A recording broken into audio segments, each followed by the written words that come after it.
the Mongrel Motorsports YouTube channel. I'm introducing a new item to the garage right now. This is going to be the 2023 Royal Enfield Himalayan Scram 411. A long name for a small bike. But is it really that small? We'll get to that. So I'm going to go over the reasons for the purchase of this bike, and then we'll take you on a tour around this motorcycle, show you some of the added extras that it has. It has quite a few. And then we'll discuss about what's going to happen with this bike. If you're looking for a ride review, stay tuned to the channel. That's going to probably be the next video I do on this bike, probably in about a week or so if you're watching this fresh from the drop. Otherwise, just subscribe and you'll see everything that we do on this bike. But this is a purchase I made yesterday. I brought it home in a torrential downpour, and it was raining again today. I have not ridden this motorcycle.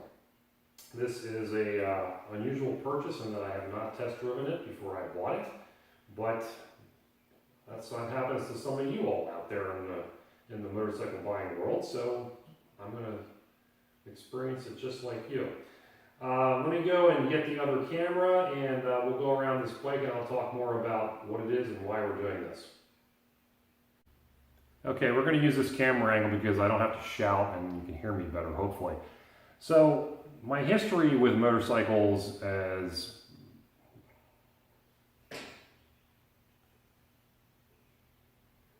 Alright, we're going to try this camera angle so hopefully you can hear me better. Now, my history with motorcycles, at least my road-going travel bikes, has been, I had a KLR 650, was my first bike. I then had a 650 V-Strom, excuse me, and replaced that with a Tiger 800. Now, I like the V-Strom for the road. I didn't like it in the dirt. The Tiger 800 I liked a lot better kind of all around, but it was still kind of a heavy bike for off-road. And it's not really a heavy bike, though, I'll say, because the weight's under 500 pounds. And that was always kind of my arbitrary limit. I was trying to stay under 500 pounds so that these bikes were not ridiculously heavy.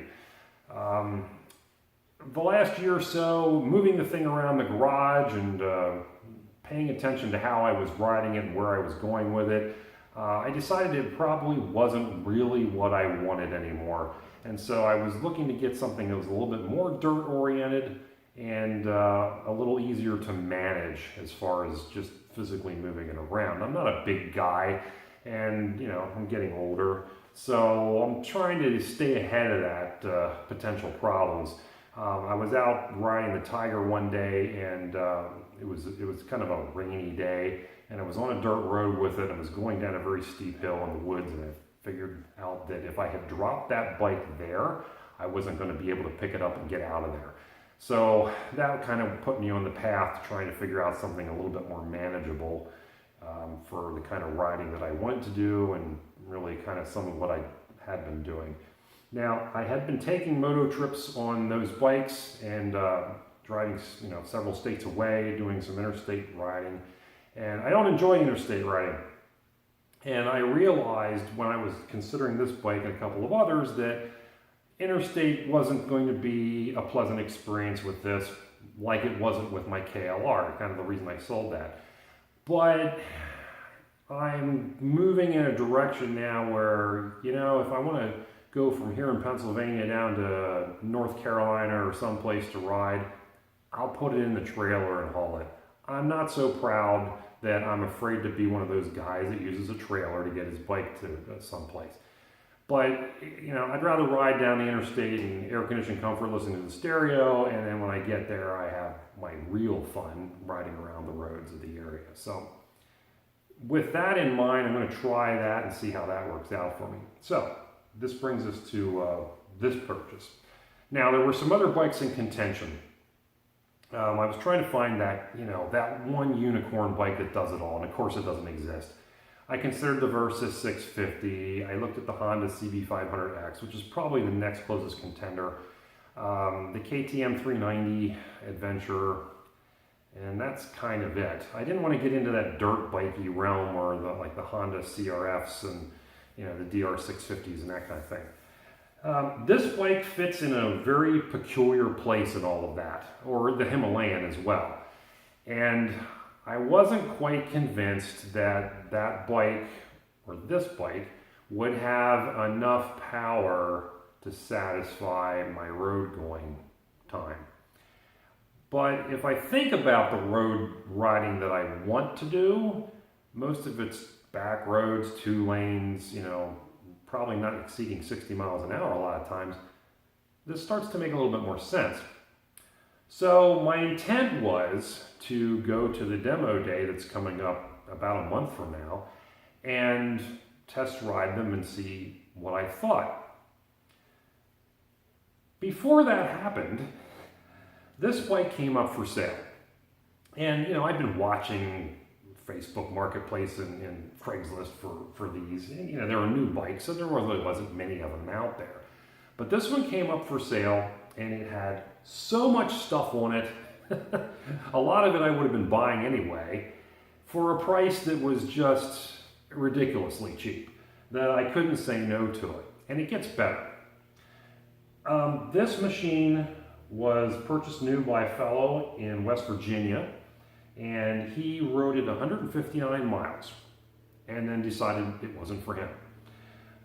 So in that time period, he farkled the bejesus out of it and bought all kinds of things like the windshield, and we'll go around and I'll show you all that stuff.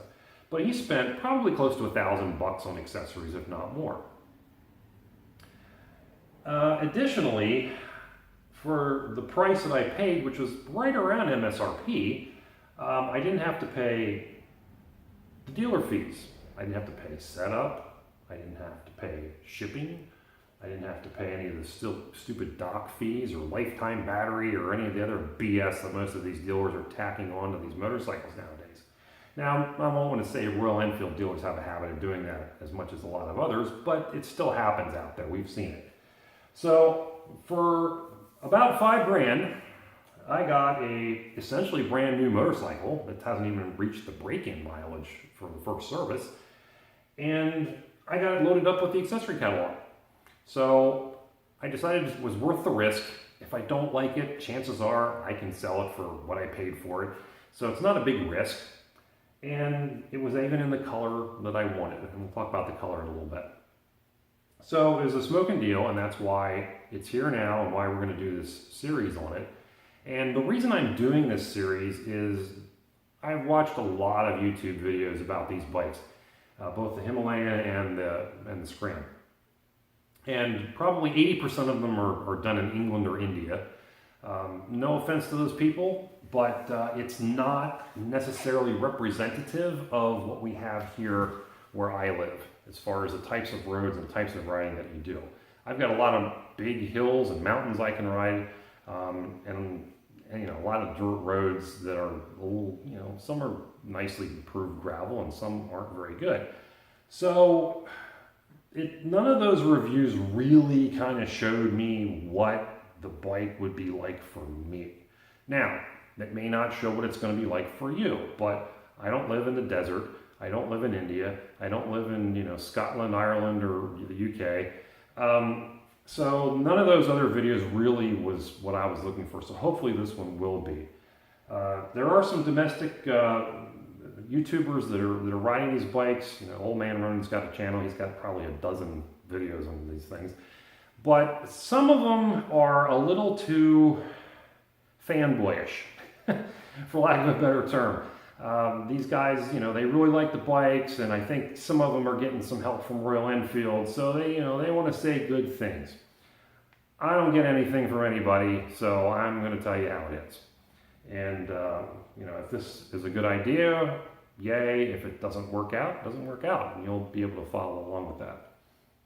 So let me change camera positions again, and we'll go from there. All right, so as I said in the intro, I have not ridden this bike yet. I haven't even ridden it in and out of the garage. So, this is this is going to be totally fresh information for both you and I. I'm going to be taking off some of these items because I want to start from more of a baseline. So I'm going to take the panniers off. I'll leave the racks on. I'm going to take the windshield off. I'll probably leave the handguards on just because I was going to put those on one I would get anyway. But I want to try to start out with what it's like to ride this bike, you know, more plain as you get it, so to speak, out of the box. This is the white flame color. And one of the negatives I have, well, it's kind of a gripe about this, is when I first started looking at the pictures of these, I didn't realize that this was a matte paint. And in fact, most of the colors on the Scram, as well as the Himalayan, are going to be matte finishes. I don't understand this trend towards matte finishes. They're not easy to take care of. If you scratch them, you can't fix them. You know, you got to repaint the whole thing. I don't get it. I don't understand the appeal. I was hoping that this would be glossy, white and red, and it's not. So that's kind of a disappointment. There is one or two colors you can get where they're gloss colored, and I think it's black. I think that's your only choice. Maybe, I think the silver and black one is, but all the rest of them are matte. Okay, so that's one gripe.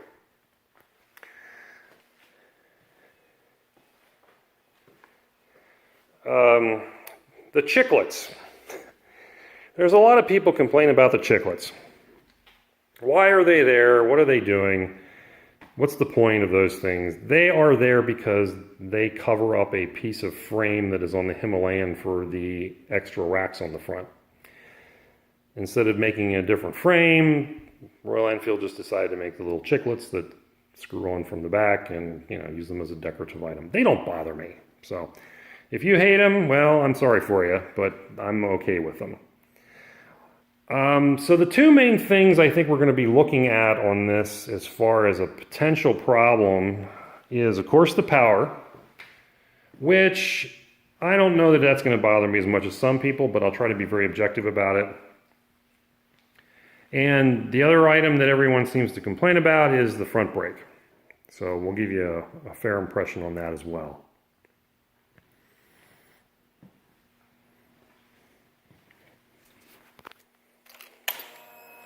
And I'll show you that we are at 159 miles. One other gripe is it does have the tripper navigation. When not in use, it's a clock. And I have tried to sync it with my phone, and unfortunately I have an older Android phone that does not scan QR codes, so I can't make it work. My wife's been harping on me to get a new phone, so maybe this is the impetus I need to get one. You know, as we walk around here, you see that there's several modifications and things that have been added to it, and I will go over those here in the next segment. But it is, I'm not going to go over the specs on this bike. Every other video that's out there does that. But it is, it's a little bigger than you might think from pictures. And it weighs a little more than it probably should for its size. But compared to the other bikes, adventure style bikes I've been riding, it is very manageable. It's not as lightweight as a dirt bike or a CRF rally or, you know, any of that kind of stuff. It's never going to be as light as that, but it is much lighter than anything else in the 650 and up class, which is, you know, it certainly should be. Now, what's the point of having the Scrambler over the Himalayan or vice versa? Well, here's my take on it. It's truly subjective. Royal Enfield would like you to maybe think that this bike is a little more different from the Himalayan than it really is. But it's basically a Himalayan. Its only difference is it's decontented a bit. And of course it has the smaller front wheel and a different rake to the front end. So it's, you know, supposed to be it handles better. You know, whether it does or not, I don't, you know, maybe we'll find out if I can compare the two. But, you know, from there on, that's really it. The instrument panel is different and so on. To me, the main reason to buy one or the other is strictly appearance. Do you like the industrial, you know, hardcore ADV look of the Himalayan, or do you like the more sporty, you know, faux scrambler look of the Scram? I like this better. I think the Himalayan is actually kind of an ugly motorcycle. not Versus ugly, like first generation Versus ugly, but I don't care for the little extra racks on the front. I don't like the double fenders. I don't like the way the headlights juts out from the forks and doesn't turn. The whole front end of that thing to me is just a giant mess. When they came out with this bike, I thought, wow, what a good looking motorcycle. And this paint scheme is the one that really grabbed my eye. I'm kind of tired of boring colors and cars and motorcycles, and a lot of the other ones that look good are grays and blacks. And this one really, to me, pops. Now, I've had somebody tell me that they think that this one looks like something a 16-year-old would have done in a graphics class to make it look like something it's really not. Are the graphics a bit much? Well, maybe they are, but you know, the red and the white to me it just pops beautifully. I like it. I like the white fender. I like the side panels. The tank, you know, it's okay. I like the white headlight bucket. So, you know, I like it. What can I say? The little red stripes in the tire on the rims? Sure, why not? Let's do it.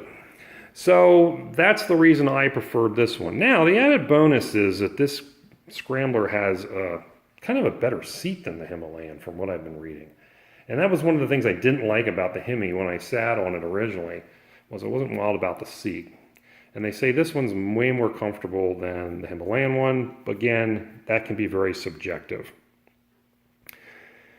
The Scram is cheaper, but you don't get some things. You don't get those racks. You don't get a center stand, which is kind of a bummer. You don't get a tachometer. So there's some cost cutting there to get the price down. And we're only talking a few $100s. So depending on what you want to do with the bike and or your opinions of appearance, one or the other will probably appeal and the opposite won't. Royal Enfield is trying to sell this bike as an urban scrambler or some such thing. You know, this is good for jetting around town and, you know, doing the occasional off-roading on, you know, gravel parking lots or something. I don't know, you know. If you watch their ads, you know, I love the company. I think the advertising for this bike's a little over the top bizarre. I bought this and chose this because it is still very much an adventure bike. I don't think that they have decontented anything really important out of this bike. If you're going to be going out into the hard desert, or if you're going to be doing around the world, or going into, you know, the Alaska wilds or something extreme, then probably the Himalayan's better because of that bigger front wheel and so on.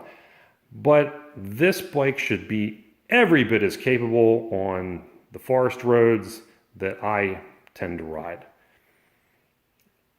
It could be argued that I could ride a street bike on a lot of the forest roads that I ride on, but some of them are very hairy and gnarly. So no, I wouldn't want to do that. And again, more weight, more difficult to manage. This bike should be fine.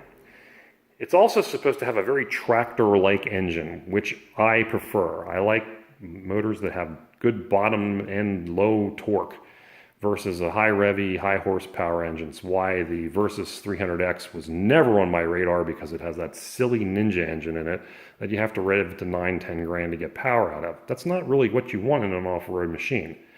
The rest of the bike is actually pretty good. I really liked it, but that engine's a no-go for me. So the KTM 390 was also considered. It's competitively priced. It's more expensive, but it's competitively priced. But there's some things about that bike that I don't like. One of which is just, it's kind of an ugly motorcycle. Secondly, the foot pegs are in a really dumb position. And thirdly, it's a KTM, which means reliability is questionable. Although those singles have gotten really good reliability reports. Again, the CB500X was another contender, but my problem with that is twofold. One, it's an Asian bike. Two, it's a Honda. And I don't say that to be discriminatory. What I mean by that is Asian bikes as a whole generally do not excite me. They're very good motorcycles. They're very smooth. They're very easy to use, but they're also kind of vanilla bland, which is why I think I got tired of my my V-Strom so quickly and went to the Triumph. There really wasn't anything wrong with the V-Strom. It just wasn't a very exciting machine. Now, a lot of people will argue and say, well, you can't really, I can't find a motorcycle I would ever call boring because riding motorcycles is fun. And it is. Although I think the Honda NC 750X would probably challenge that notion because I think it is a tremendously dull motorcycle. But that said, yeah, you can have fun on pretty much anything with two wheels, which is another reason why the low-powered Himalayan line here might not be a bad thing. But yeah, and generally the Asian stuff I ride and I go, yeah, that was nice, but it doesn't excite me. I like something with a little bit more character, a little bit more pizzazz, even if it's not the best of whatever it is. If it's got some that difficult to define thing called character is what I'm looking for. And all of the reports that I've read and all the videos I've watched about this model says it's going to have that missing character that the Japanese bikes just don't seem to have. Additionally, and finally, Royal Enfield is a brand I absolutely love. And I got there from having a Bullet. The bike that made Royal Enfield both famous and infamous. If you know the history of these, you know what we're talking about. If you don't, well, I won't bore you with it here, but suffice to say that this bike oozes character from every gasket and seal that it has. It's a wonderful motorcycle, as well as being a truly terrible motorcycle. But it has really brought me into enjoying the brand, and because of this bike, I wound up buying a 1964 Interceptor that you can see videos of along with this bike elsewhere on my channel. So I kind of got into the brand before they became something. All right, let's take a quick tour of some of the additions and farkles done to this thing. And let's start at the front. We got the windshield, hand guards, this sexy cap for the brake reservoir. Previous owner installed these shorter levers that are adjustable. It's got the Royal Enfield crash bars. There was a fancy engraved oil cap on the engine, but I took it off because I didn't like that it was a little harder to get off than this one with the wing on the top, so I removed that. And of course we have the Delcovic exhaust, which is really, really nice. I never would have spent the money on this thing, but it looks great. It really has a nice quality shine to it. There's also the rear brake master cylinder guard. It says Himalayan. We've got the panniers, of course, with the appropriate rack. This bike has what they call a tail tidy. The owner before said, I think he made some of this, so I'm not sure this is something that you can purchase, so don't ask me where to get it because I have no idea. And then on this side we've got a battery tender lead and this Snorkus delete thing. I don't really know exactly what that's going to be doing over the stock setup, but we'll look into that. Again, something I don't know that I would have bought.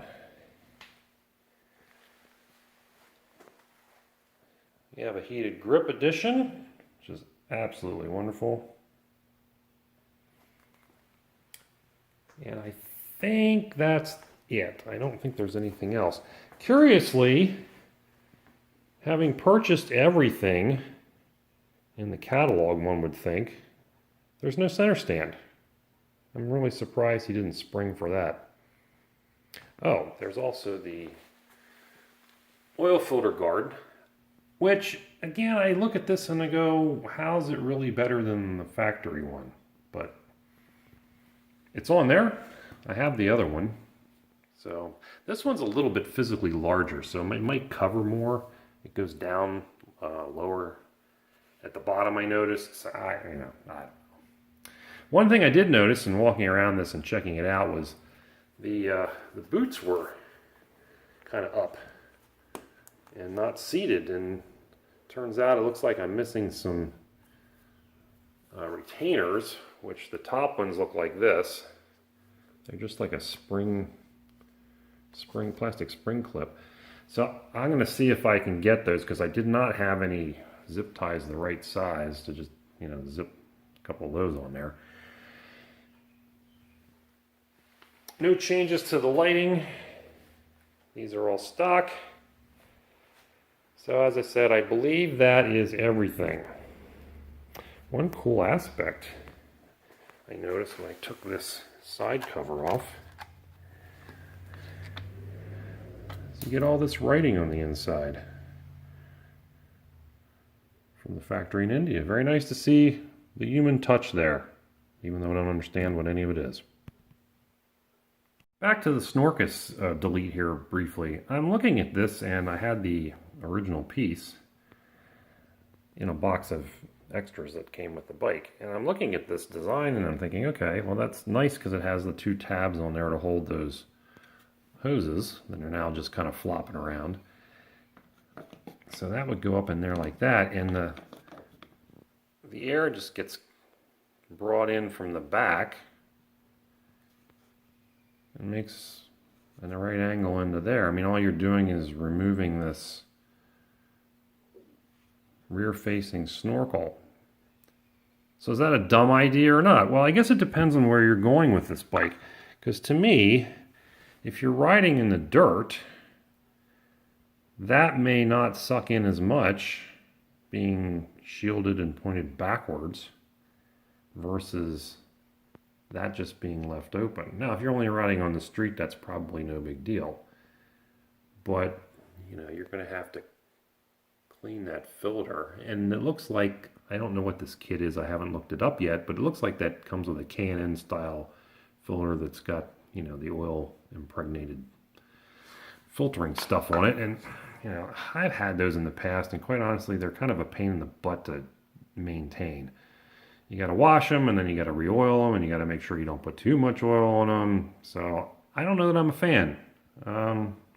Hit me up in the comments if you know more about these. Again, this is day one of ownership, so I'm still doing some research on some of this stuff. All right, and here's the more naked version. Took the Puig windscreen off and the panniers. And this is how we're going to rock this for the time being. And we'll report back and let you know what the wind's like on that. If the windscreen, do you really need it? Is there buffeting? Does the windscreen cause buffeting? We'll cover all that in upcoming videos. Appreciate you spending your time with me. If you want to see more about this bike and my experience with it, please like and subscribe. Always have to say that, don't we?